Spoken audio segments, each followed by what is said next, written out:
Question 1. There are various different things that make our film similar and different to other films. Mostly I feel that our film is similar with some differences. For example, I think that the music for our film really goes well with the film. This means that it is parallel because it still helps create the tension and still makes the audience question what happens.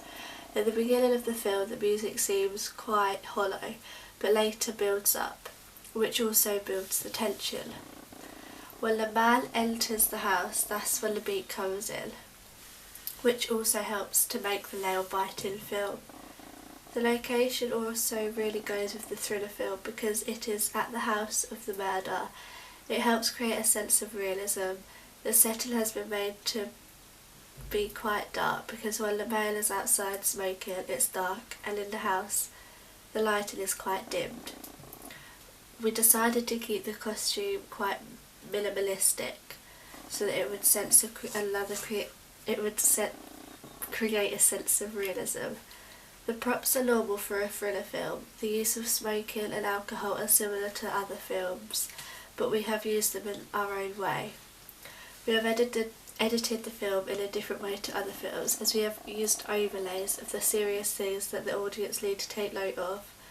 Our film is similar to the thriller film Taken. This is because Taken starts with a murder, similarly like ours. In our film there are various different camera shots. There are close-ups of the male's face, over the shoulder shots, point of view shots, long shots, high angle shots, panning shots over the body. These camera shots are typical of thriller films, especially the over the shoulder shot. This can be seen very often in films such as Jaws, and close-ups in thriller films suggest the thoughts and feelings that are expressed on the person's face.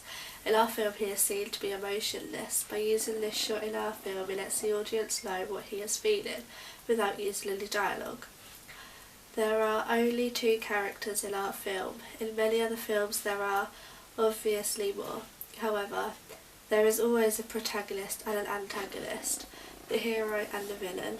This is typical in a thriller film and is very similar in our film, as the protagonist is male and the antagonist is female. This is similar to films such as Goodfellas. Overall, our film has different aspects that are similar to our film, but our storyline is quite different.